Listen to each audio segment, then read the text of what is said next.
Life can seem pretty difficult. Sometimes things don't go the way we want. Welcome to the Possibility Action Network podcast. I'm your host, Stephen Middleton, aka Possibility Man. We are committed to bringing you guests who strive to better people's lives and serve as a force for good in the world. Today we have Susan Story. Susan is a certified health coach and her nickname is Wonder Woman. Susan, welcome to the show. Thank you, Stephen. It's great to be here. Thanks for Yeah, inviting me. I'm excited about this. fantastic. I'm happy that you're here. Hey, look, one of the things that I found while Googling you on the internet is that I saw you in what appeared to be a Wonder Woman costume. And I wondered, is she AKA Wonder Woman? uh, I am. So, little bit of backstory on that. I think my son was in kindergarten when I just decided that I was going to make a Wonder Woman outfit for the Halloween party at the school. And when I put that thing on, it was like it completely transformed me. And nothing I had been dealing with was important anymore. It was just about me being Wonder Woman and smiling and waving at people and laughing and taking pictures with people. And so I decided right then at that moment that I was going to keep doing it. that's And so over the years, my son's 25 now, so it's been a while that I've been doing it. And I've been in parades and birthday parties, and I've gone to the airport and just held up a sign that said Super Friends, back yeah, before all this other stuff prevented me from doing that. yeah. But anyway, yeah, it's just fun. I get to be, actually it's like it's really me. Because when I'm in normal clothes, like what I'm wearing now, if I were to act the way that I do when I'm wearing Wonder Woman, then men think I'm hitting on them and that's not my intention. I'm just being friendly. I understand. Yeah, I mean, I understand that. I feel the same way about Possibility Man. There's a different persona with Possibility Man. Anyway, so you're a certified health coach, Susan. What does a health coach do? Well, I think it depends on their own individual focus. So my focus is on emotions, Hmm. and a lot of people are afraid of that, so I don't normally tell them that up front. Uh, I believe that most of our troubles that we deal with in every aspect of our lives are based on the emotions that we have stuffed, trying not to feel. And if we can address those things, then the rest of it's just a whole lot easier. When you say you work with people on emotions, can you say a little more about that? What kinds of things have you personally witnessed in talking with people about their health and well-being? There are many books out available that talk about the specific emotions that cause specific physical illness. And so over the years, I guess another part that's kind of important is that in 2004, the cancer that I previously had spread throughout my entire body. And so it spread to my liver and my lymphatic system. And I was told that I probably wouldn't live another month. And I was determined to find a way to keep myself on the planet. And the foods that I ate, I was already eating clean. I had been a competitive bodybuilder since 95. And so 9 years later, when this showed up, just exploded everywhere. Um, I knew that it wasn't just about my diet, but I didn't know what it was about. And so I found several books, found the Louise Hay, who's got several books out talking about the emotional aspect to illness. And then Carol Truman, which she wrote Feelings Buried Alive Never Die. And then another book called Messages from the Body. Uh, that one came later. But anyway, going through those, the first thing I did with one of those books was I looked up lymphoma because that's what my brother had. And when I read it, it was like, oh my gosh, that totally fits with the way that we were treated by our dad, which it was, he was never physically abusive, but nothing we did was good enough for him. And that's exactly what lymphoma is about, that nothing you do is ever good enough. And so understanding just that one aspect made me go deeper and look for other solutions as to, okay, well, why did this happen? And then looking up broken bones and all of that's exactly what was going on when I broke my finger. And that's what was going on when I broke my foot. And so looking at that aspect of things and realizing that most people don't address the emotional aspects of anything, it got me into a different side of the health coaching world. Mm-hmm. So if I follow you, it seems as if you're suggesting that a dis-ease, or something that's not going right in the body, can be matched to an emotion. Is that what you're suggesting to us? That's exactly what I'm suggesting to you. And sometimes it feels like I'm cheating when whether I'm at the beach or I don't go shopping anywhere anymore. So with all this other stuff, I'm pretty much at the beach or in the woods. But let's just say at the mall, right? You see somebody walking and they're using crutches and they've got a cast on their leg, or they've got a boot on their leg, or they've got a brace around their knee. And because of all the issues that I've dealt with for myself and with my clients, a lot of those things pop up and just are automatically in my head. Like, okay, well, there's something wrong with their ankle. Well, they're feeling guilt and inflexibility. Mm-hmm. And so it kind of feels like I know things I shouldn't know when I just physically see somebody. I see their physical ailment, and I can tell what's going on with them because of that. And but yeah, for sure, I absolutely believe that is the case. Mm-hmm. And yeah, I find this very interesting, fascinating, because what you're saying is that our emotions are really speaking to us.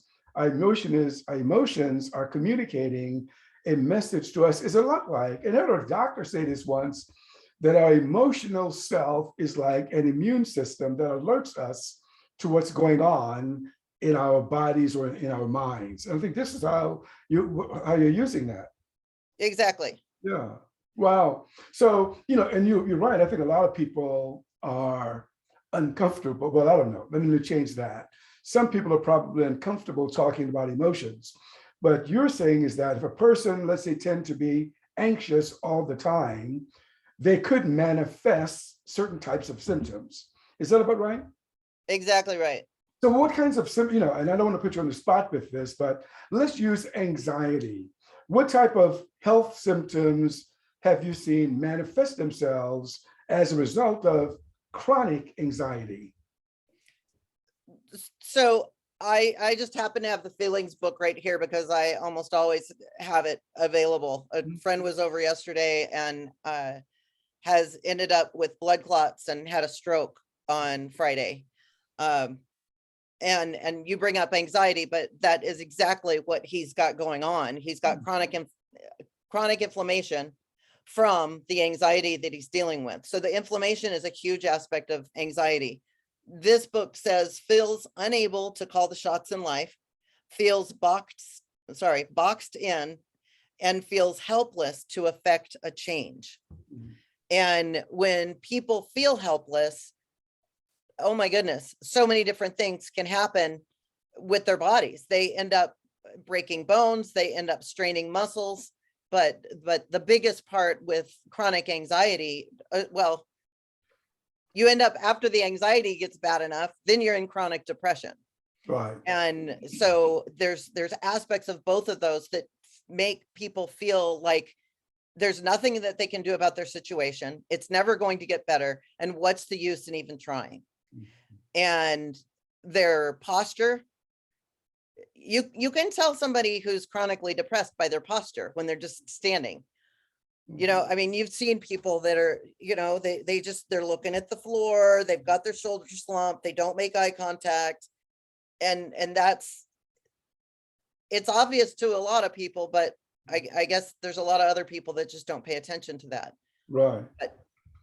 Yeah, that makes sense to me. That really makes sense because, the body, let's say the body is a structure like a building. So your body functions in a certain way, but then one can add the weight of the world on the body, where this body structure, this magnificent, being can actually be crunched, can be shaken by it. I think that's what, at least that's what I'm hearing from you. Yes. And so when you were saying that the emotions are did you say they're the sign? So it's not actually the emotions that are the sign, but the emotions create the physical problems. And that's the part that that is easier to recognize. Right. Go ahead. I'm sorry, Susan, go ahead. We all tend to stuff emotions. Mm-hmm. We don't want to deal with something when it happens, or maybe like for me recently, there was a man at the beach that said something to me that was completely uncalled for. And he happened to be the third person to say it to me. And I lost it. The first two people, I stuffed the emotions. I didn't say anything to them. I let them be absolute horrible individuals. And just they told me that I should die. Okay. And so I've been working my butt off to keep myself alive for the last 18 years with a terminal diagnosis. And so for somebody to just out of the blue, somebody who doesn't take care of themselves at all, which, you know what I mean? I can tell by looking at this individual that he doesn't take care of himself. The other two people, the same thing. And so I just exploded on him. And it finally completely just chilled everything out for me, because I had stuffed those emotions 2 other times in the past. So my big thing was, no, I'm not going to stuff them anymore. Why did I do that to begin with on the first 2 times? It ended up causing me literal physical pain by not standing up for myself with the first 2 people. And then when he did it, it was almost like this huge relief. And now he's a friend. So I see him several times a week, and it's fine. But at the same time, I held those in because I didn't want to explode on anybody. But what happens when you do that is you explode on yourself on the inside. And so for me, it's learning how to deal with my own stuff while not jeopardizing myself with people who think differently than I do. Understood. I'm a former teacher in another life, and deal with a lot of students and a lot of people, talk about a lot of things over the course of my life. And there was one woman who became an adult who had been assaulted, and I don't want to be any more specific than that, but her body literally, when she walked, was like she slouched walking. It's like she was not upright, not muscular dystrophy, not muscular sclerosis, but she literally, and she attributed to the assault. But in listening to you then, it might not have been just the assault, but how she thought about the assault might have been, what do you think? I mean, I know you don't see her, but her body literally changed as she grew older, and she attributed it to the assault.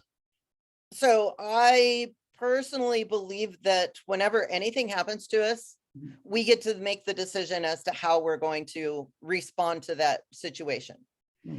And so for me, the biggest assault that I dealt with or have dealt with, and hopefully it is always the biggest assault I've ever had in my life. I was sexually assaulted by my dentist when I was 7. And I pushed that memory aside. And I hid it from myself, but there were aspects of my life that I never understood. Like, why was I so excited about going to summer camp the following summer? And I cried the entire time I was there. I believed my brother was going to die. Like, why would I think my brother was going to die? Well, when the memory of the assault came back, the dentist told me my brother was going to die if I told on him. And so I think that for me, stuffing it for as long as I did turned me into Wonder Woman. Okay. So I just noticed when I looked at my camera, but when you were talking, you can't see me, but my hands are on my hips right now. Okay. I'm standing here straight with my hands on my hips. And when you're standing in that position, it invokes power within you. whether I'm wearing the outfit or not, but you have a choice to either stand in your power, right? And I truly believe that what he did to me created who I am today, right? Because I had a choice. I'm either going to slump and be scared and not want to talk to people and not make eye contact. And okay, my whole point, I just realized I haven't explained the glasses. These are blue light glasses. I wear them when I'm in front of the computer screen because I'm not wanting to damage my brain and my eyes any worse than I already did with the first 50 plus years of my life, right? So the glasses help with that. So I'm still not making eye contact, but if you look people in the eye, you look exactly right in the eye, you can feel them. You can tell. Are you lying to me? Are you not? Is that right? Are you honest? Let me try that. Yeah, that's interesting. And so after having an assault, it allows you to make that choice. Am I going to stand in my power, or am I going to let other people intimidate me and be smaller than I'm supposed to be? Yeah.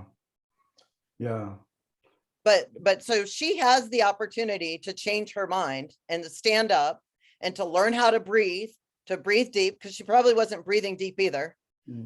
Right? You know, people that are all bummed out and sad and looking down, they can't breathe deep because their physiology won't allow it.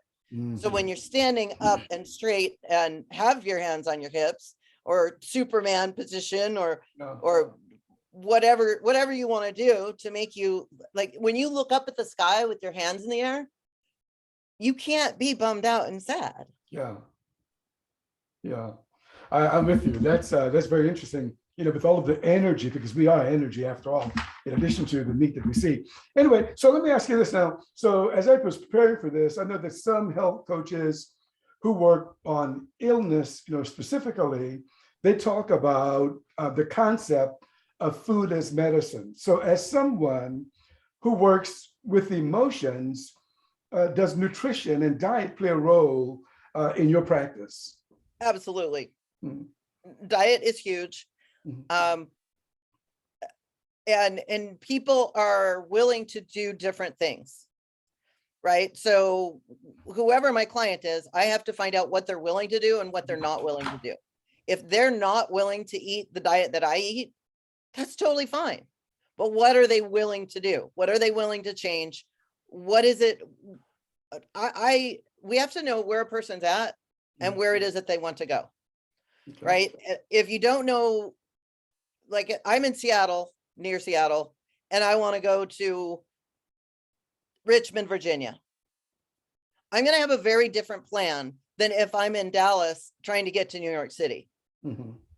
So if you don't know where you're at and you don't know where you're going to go, then that's the first part that doesn't make any sense.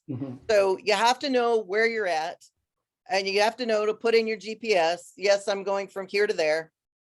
You don't put in there, well, I don't want to go there. I don't want to go there. No, you have to put in where you want to go. Yeah. And so when I first start, I've got a questionnaire on my website that before I even have it a first even 15-minute consultation with somebody, I have them go to the website and fill out the questionnaire, because I need to know, what are their goals? You know, what are we even going to talk about? What are their goals? Where are they at now? What are they willing to do? And so knowing what their goals are. So I'm a Gerson therapy practitioner. Gerson is mainly a cancer thing where you're doing 13 juices a day and 3 vegan meals. And then you're doing coffee enemas daily. That's something that I'm very skilled at and can help anybody learn how to do it by themselves, not the way most people teach it, where you have to have somebody help you. You know, I've been by myself for years. And so if I had to rely on somebody to help me, I wouldn't be here. And so Gerson therapy, the ketogenic diet, a completely raw diet, all of these things are things that I've done throughout the years. And then back to the keto thing, doing a completely vegan keto diet. That's not something that most people are going to be able to find online because nobody's willing to do it to find out how it works or how you make it work. But anyway, so I've got to find out where people are and where they want to go. And diet absolutely plays into it. You can't put, I am trying so hard not to swear because I swear a lot when I'm talking. It's okay. So let's just say you've got a racehorse, right? And this $1 million racehorse, you're not going through the McDonald's drive-through. Right. That's right. To feed the racehorse. Yeah. We don't get another body. This is it. This is the only one we get. And yes, there's medical things that can replace certain parts, but we don't get another one. So we have to learn to treat it right and give it what it needs. So if we're putting clean food in and we're moving, doing whatever kind of exercise works for us, because again, if somebody, say like me, had a broken back and can't move certain ways because of the hardware they put in, there's some things that I can't have somebody doing. But there's always a workaround plan. Right. And so I guess that's my point, is I got to know where they're at and where they want to go. Understood. And then we go from there. Yeah. Well, you kind of read my mind because I was curious about what you eat, and you said, that you juice and those kinds of things. But I want to probe that just today, if you don't mind sharing with us. I know it's about noon where you are on the West Coast. What have you consumed today? Just today. So food wise, so I have a daily cleansing tea that I drink in the morning. I mean, do you want to know my supplements too, or just the? Well, just the herbal stuff for now, and yeah. So just food. I had 2 almond flour tortillas with an avocado on each one. I mean, half of an avocado on each one, and I heated them on a skillet with coconut oil, and that's all I've eaten today. Okay, all right, that sounds good. I'm glad we're friends because I'm going to ask you for a list of foods that I could try. So let me ask you. So let me ask you this: can you think if a person is highly motivated and willing to take action, are there things that people like me can do to change our health outcomes, like, in a few months? Do you? Absolutely. Okay. There are things that you can be a completely new person in 30 days. Wow. If you're willing to do it. Okay. That sounds encouraging. We're talking with Susan Story, for those of you who want to reach out to her, and she can be found on the web. While I say that, would you mind if I put your email address in the description of this podcast so people can email you if they want to talk with you about health coaching and, Actually, remember what I said, I've got a survey on my website. So okay. The website is better for that because that way they can do the survey and then we get things started from the right place. What's the website's address? Well, I can get that from you later. Type it because if I just tell you, it's going to spell it wrong. And then I wasn't thinking about that when I made it. I'll get the website address from you later. So great. Thank you so much for that. Okay. So it's Magical Mermaid, and the magical has a K in it. Okay. Gotcha.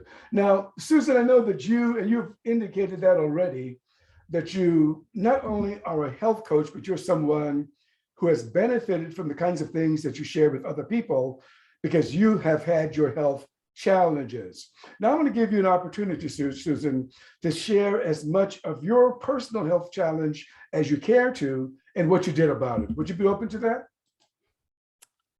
Yeah. Okay. Yeah. So I've had so many health challenges.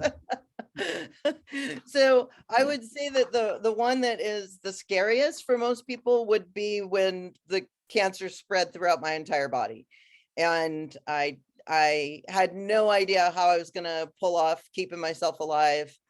But at that point in time, my son was 7, and without the whole story, he believed that if I died, it was because I chose to. he believed that I had a choice in the matter, and that if I died, it was because he was not important enough for me to stick around for. And when I understood that, I knew that I had to find a way. And so I started with the nutritional stuff. And then mainly the nutritional stuff was the biggest part. And then after that came the Louise Hay book that I think it's called You Can Heal Your Body, or Heal Your Body, Heal Your Life, or something like that. Anyway, so started looking into that and doing the affirmations that she talked about, and added in some mirror work. Do you know what mirror work No, is? I don't know what that is. Mirror work is when you're looking in the mirror, Mhm. Okay. and you're smiling, Yeah. and you say, I love you, Susan. Oh, yeah. I so totally, completely love you. Mhm. Okay, sure, there's things about us that we could change, but right now, I absolutely love you. And you learn to do that every single day until you believe it. Because when you first start doing it, you don't believe it. Anyway. Yeah, I like that. Actually, I've done mirror work before. So, okay. And there's days that you cry. There's days that you're like, I'm not doing this. There's days, and the more you do, like, okay, one of the things I do with my clients, I shouldn't tell you because it scares people. So I don't usually tell them until we get into it. But they have to commit to doing everything that I ask them to do. And I absolutely promise them that I will never ask them to do anything that I won't personally do myself. And so they have to videotape their mirror work, and I give them a money back guarantee, but they have to do all homework. And I have not had anybody do the work and ask for their money back. But I had to change that because there were people that were not willing to do the work and wanted their money back. I still gave it to them, but there's got to be some accountability. And so the cancer was kind of horrible. It was awful. And there's a story that I wrote that was published in a book a few years ago that talks about this. And part of it was that I felt like if I overcame some of my fears, that the cancer wouldn't be so scary. And one of the things about cancer is fear. And so what is it that I'm afraid of that's causing the cancer? And I couldn't come up with anything. I had no idea. And see, all this was before the memory came back of what the dentist had done. So I think that was a huge part of it, but I still didn't remember that yet. And I also believe that all of the things that I've done to get myself well needed to happen before the memory came back, because I might have been exactly like the lady you just talked about, who's all sad and bummed out and depressed. But because I didn't remember it and got myself out of it, dug myself out of the, 5.5 foot into my 6 foot deep that I had dug my hole and climbed in, it has changed everything. So the cancer was still bad. I went to Mexico for cancer treatments, and they do a lot of immunotherapy down there, and detoxing and dense nutrients. And so getting all the nutrients in, and then detoxing the stuff that needed to be gone from my body. And then the thing that they didn't teach down there was the emotions. And the more I went through all this, so I went for 3 weeks in January of 2006. And then in the summertime, I went for another week. And then February of 2007, I went for another week. And it's like, there's something missing. And I didn't realize how important the emotional stuff was. I did the affirmations like 3 days. I thought, doing it 3 times, that would be enough. But you put so much garbage in and stuff those emotions so deep, it's like peeling all the layers of an onion off.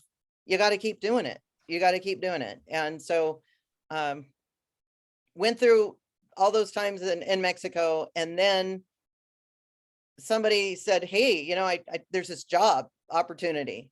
Would you be interested in that?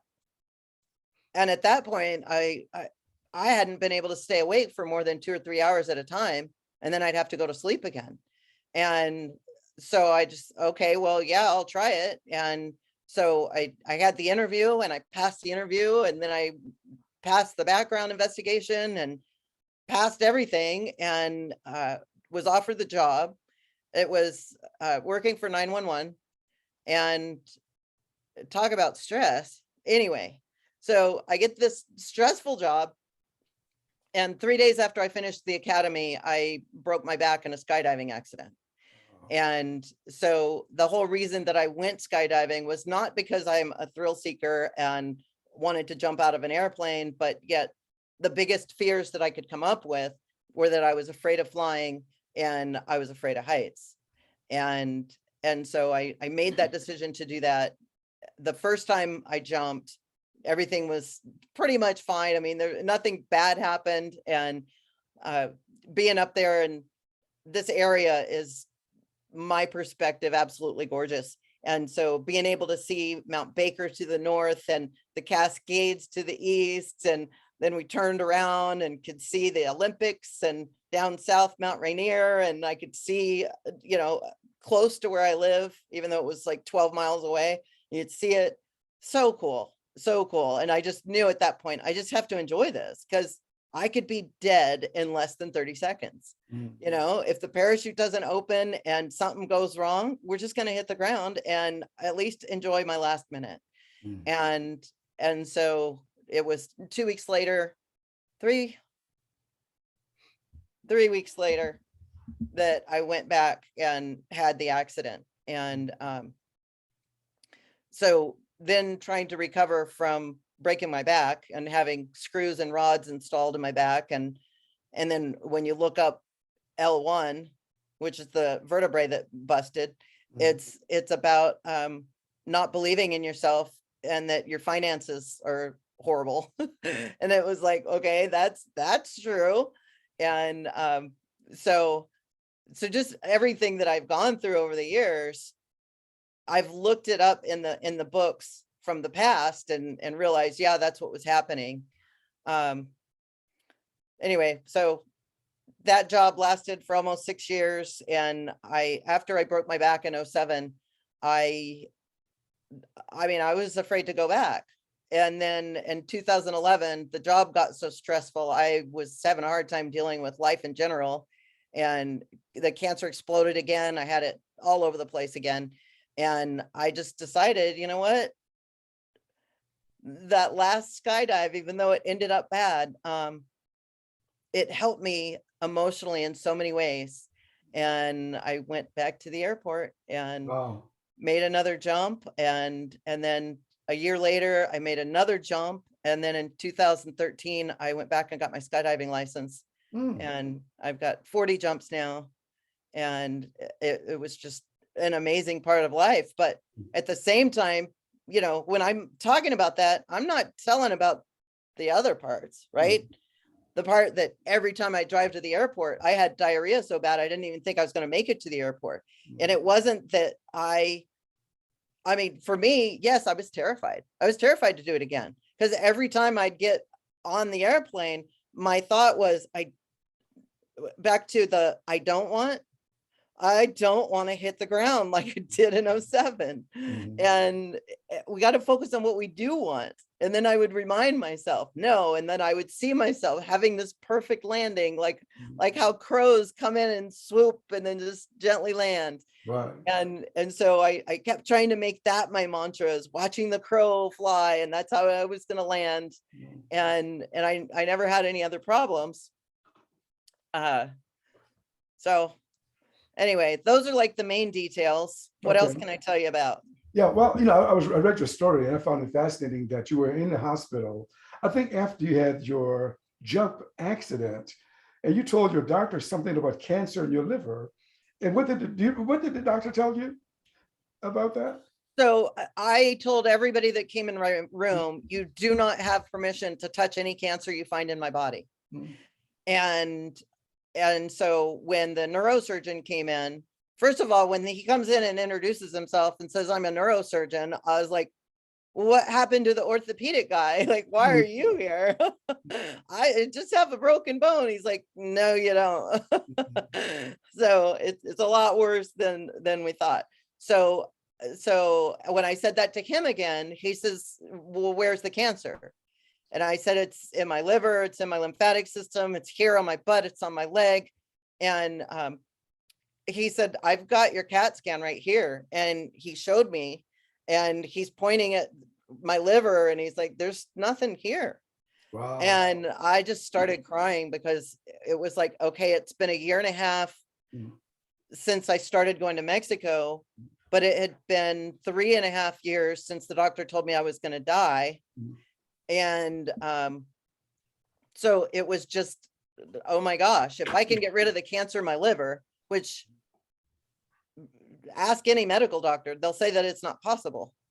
Yeah. They try to curb it, they try to slow the growth, whatever, but it's not curable. And so to get rid of it, I just, in that moment, even though I couldn't move, I could move my toes and my head, but that was about it. I just cried and just kept saying, thank you, God, I can move my toes. I'm going to walk again. I'm going to beat this. If I can get cancer out of my liver, I'm going to walk again. Wow. That's powerful. Now, Roger Bannister, as I said, I read your story, and Roger Bannister seemed to have real meaning for you. Instead of me trying to tell that story, if I'm right, can you tell us about that? Why does he resonate with you? What he did, what he achieved? So I don't know what he was thinking, or if he wasn't thinking about it at all, or if it was actually a goal of his. But back when, I don't even remember when it was, but Roger Bannister broke the 4-minute mile.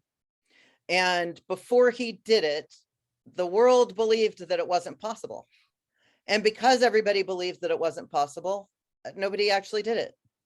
And so I kept looking at him as the other people did after he made that accomplishment. Well, but at that time I was looking for, where's my Roger Bannister? The hospital, the doctors in Mexico didn't have anybody with recurrent melanoma that was still alive for me to talk to. And so the hospital down there, if say that somebody called them and said, hey, this is what I got going on, do you have any patients who you've treated that I can talk to? And they're like, yeah, let me have one call you. And here it's not like that because of the HIPAA laws and whatever. So, but they just flat out didn't have anybody. And then when I asked the oncologist at Seattle Cancer Care Alliance, they didn't have anybody either. So they might have had somebody in the middle of treatment, but nobody they wanted me to talk to. And so I kept thinking, well, who's my Roger Bannister? And then I finally realized, I'm Roger Bannister. I'm the Roger Bannister of recurrent melanoma. If somebody else gets it, they get to talk to me, because I'm the one that's survived it. I'm the one that's thriving with it and living a bigger life than pretty much anybody I know. And so yeah, I just decided that I was, and still am, the Roger Bannister of recurrent melanoma.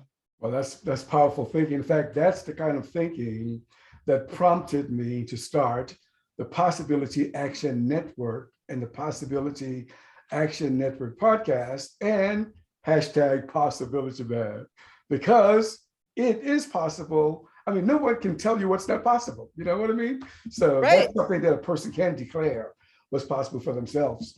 Okay, so now you've told us some about how you work with clients, but I want to spend some time with that and try to get you to tell me more about how you work with clients. You mentioned your website, and I'm going to put that in the description that I write up about you. And you mentioned a survey that they can complete, but tell us about how you work with clients. So yeah, like I said before, that first step is for them to go in and fill out the survey so that I can see for them where they're at and what is it, where they're at right now, and where do they want to go, and then determine from my perspective if it's even somebody I can help. Now, when it comes to health issues, I don't focus on the disease. We need to know about it and to look at how is this affecting you, and how can we look at that one situation and put it in a little box and just push it aside, and then go on to the bigger, better things. Like, okay, that's where we are, but this is where we want to be. Yeah. And what are we going to do in order to get to where we want to be? So, if you're planning a trip somewhere, you know where you're going to go, and you go and you research things that can be done in that area, and figure out what things I want to do while I'm there. What do I want to eat? What restaurants do I want to go to? You maybe post online and ask other people what they did when they were there. And then you make a list of the things that you want to do when you're there, and you figure out how you're going to achieve those things. Right. A Yeah. vacation's a lot easier to think about than how am I going to go from a, what's that word? The word I'm looking for, it cannot be cured, incurable. Yeah. So you're looking at an incurable disease. Incurable means curable from within. Yeah. If a doctor says something is incurable, it only means that they do not have the knowledge to help you cure it. Exactly. Yeah. And so when we look at it, it is absolutely positively curable from within. Then we, one, have hope, and two, have a direction to go in, and then can make the steps in order to start getting some momentum going towards that. Yeah. That's So really, mhm. you can't listen to a doctor who was trained to write prescriptions when there are no prescriptions to help whatever it is that you're dealing with. Yes. And it's nobody's right to tell me when I'm going to die. I mean, they can tell me, but I'm not going to listen to it. Yeah. So again, I just have to know where somebody is, where they want to go, and what they're willing to do. So if I've got somebody, like I've got a client who is about 100 pounds overweight, completely unwilling. And I say unwilling because they've never done it. I want a food chart. Everything that you've eaten from the time you wake, for 24 hours. I know that there's people that eat in their sleep. I don't do that. But you got to take inventory if you're getting up at 3 a.m. and making a whole mess in the kitchen. But what are people eating from morning till night? How much are they drinking? What are they drinking? I had a client that had on her food chart that she had eaten fish and a potato. Well, me, being completely naive back then, thought that she had the baked fish we had talked about and like a steamed or baked potato. And then somebody else says in front of me, says to her, "It was great seeing you at Ivar's the other night." Okay, which means that she ate French fries and fried fish. So don't come crying to me when you're lying on your food chart and I can't help you figure out what's wrong, why things aren't happening. And so I need the details. I want all of the details. What are people doing for their exercise routines? How many minutes are they doing it? What was the intensity? Did you get your heart rate up, or were you sweating at all? And where do we want to go? And if they're willing to do what I ask them to do, then it's so much easier to get them to the next step. But if somebody says, like for me, just I said that I eat those 2 flour tortillas with half an avocado on each one. If I said that and then later said, "Oh, shoot, I forgot to tell you, there was sour cream on it, there was cheese on it, there was bacon and sausage and all these things I don't eat," right? I don't eat dairy, but that's the kind of thing that clients will forget to tell me. Mm-hmm. But when we've already gone over, because of the health condition you have, dairy is going to increase that inflammation. Don't tell me about the dairy. Write it down so that I know how serious you are. Mm-hmm. Because if somebody's serious about making changes in their life, and I find out later that they're not telling me about the things that they're eating that aren't going to get them to their goals, they're not serious about it. Mm-hmm. And then they don't get to resign the following month, because I only take people that are serious. Right. Yeah. Well, that's wow. I guess in our culture, we are accustomed to look at what's not possible and to complain about the problem, whatever it is. We point to these things as chronic problems that no one can actually change. Oh, real quick though, I saw my doctor last week for my annual physical. And he said, you look like you're in pretty good health. I later got my blood work done and things are nearly perfect. But my doctor looked at me and told me I was in my power chair. He said, well, there's nothing we can do about muscular dystrophy. And I said, well, I'm not going to tell you that I'm going to get on my bike tomorrow morning and ride for an hour on it because you don't think that I can do that. So I just let him think whatever he wants to think. So back to what you're saying, though, there are things that we really can do if we want to be proactive. So I'm inspired by what you're saying. So Susan, what are 3 things a person can do now, like starting today, to improve their health? 3 things. So the first thing is breathe. There's multiple different breathing techniques that you can do that can change the way your body is responding to things. There's square breathing, which is in for 4 seconds, hold for 4 seconds, out for 4 seconds, hold for 4 seconds more. And even just doing that for a minute, you've got 5 of those done, can completely alter your anxiety levels. That's one way to do it. There's another breathing technique where you're in for 6 seconds, hold for 1 or 2, and then out for 7 seconds, and then do it again. And that long, slow breathing. So in that 6 seconds, I'm talking too much to actually do it. But do it. 6 seconds in, and then 7 seconds out. And that slow, long, deep breathing is also going to release, it's going to release good stuff in your body and also let go of the anxiety that you're dealing with. Now, doing it once doesn't work. Mm-hmm. I mean, it could help a little, but if you're in a moment where things are crazy, doing it for several minutes is going to change things. And then a long time ago, I had a watch. Oh my goodness, I don't have my watch on. That means I'm not going to get credit when I go back up the stairs again. I like my credit for all my stairs. So the watch would beep every hour. Drove me absolutely crazy. Every time I'd hear it, it just was driving me nuts. And then Bob Proctor, I went through his coaching and training program back in 2001. And I had the watch at the time, and he's like, set a timer for every hour. And every time you hear it, think of 3 things that you're grateful for and do your deep breathing. So that's my second one, is thinking of 3 things you're grateful for. And if you can, every time you see the clock on an hour, think of 3 more things. At least do it every single morning and every single night. So if we're thinking of things that we're grateful for and we're coming up with new ones, like, oh my gosh, my skin is so soft right now. Okay, I'm grateful for that.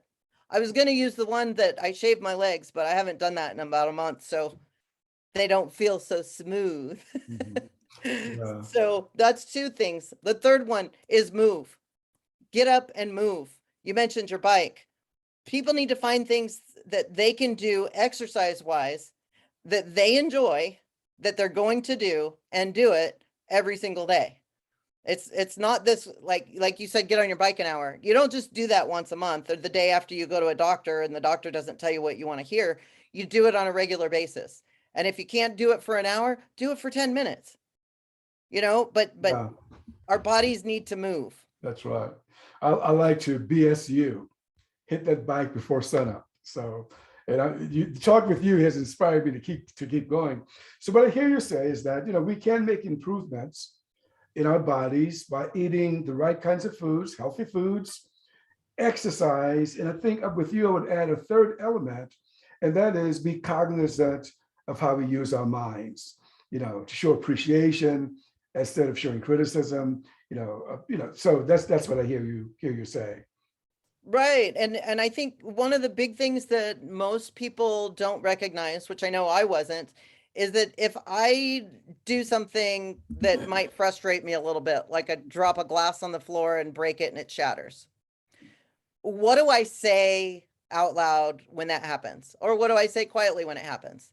And if I said that to my neighbor's 4-year-old child, would they cry and go home and tell mommy and daddy what I said? And if so, I have no business saying that to myself. Yeah. Because my 4-year-old is still in my body. Yeah. Yeah. And I need to be treating myself with respect. I need to be treating my 4-year-old self with respect. And I just feel like the more we are aware of that, the easier it gets, and the better off we're going to be, because we put ourselves down all the time. Mhm. And think things like, well, I can't do that, and no, you know what? I don't want to do that. I want to do this, and I can do that. Yeah. So focus on your strengths and be nice to yourself. Love your 4-year-old self. Yeah, I think, in our society, in fact, around the world, we're emphasizing studies in technologies and history and those kinds of things, but we still don't know much about the spiritual person that we are. And I hear that when I talk to you. Last question for you, Susan. Are we in a healthcare crisis worldwide? That is, have we become a society, or maybe you're telling us that we're changing, whereby going to the doctor is matching a pill with the disease, and then the question is, who can afford the pill? Who can't afford the pill? My question once again is, from your standpoint, are we in a healthcare crisis from whatever perspective that you see? So most people don't like it when I talk about this kind of stuff. I believe that our medical system is great for critical care. So when I broke my back, if I didn't have that neurosurgeon and that team of people, I might not be walking today. Right. So I absolutely agree with it for that, on board 100%. Now, knowing what I knew, what I didn't know then, I'm probably not going to get myself in that kind of a situation, because I understand the emotional things behind things, and that wouldn't happen right now. But when it comes to day to day, month to month, year to year, decade to decade, I don't go to doctors anymore. I stopped doing that. My health is my responsibility, not somebody else's. And so for me, I look for, okay, I need, my body's giving me clues. So if something's going on, like yesterday, a couple days ago, I had a hard time getting up off the floor, and I was like, what in the world is going on? And then I realized, so something we didn't talk about is I swim in a sea every day. And the water, yesterday, somebody checked it, it was 43 degrees. Wow. So I was in the 43-degree water for 17 minutes today and 16 minutes yesterday. And that's shorter than my normal times, because when I'm there by myself, I cut it short by at least 5 minutes, because I know I have to get out. Nobody's going to get me out of the water. So I am responsible for that. Nobody else is. But as a result of the cold water, you lose minerals. And that I know that, but I didn't take my minerals for 2 days in a row. And that's why I couldn't get up off the floor. So you have to learn to know your own body. What is it trying to tell me? And what do I do to fix it? Instead of going to the doctor every time you have some kind of a symptom and expecting them to fix it. Right. We're not deficient in pills. Right.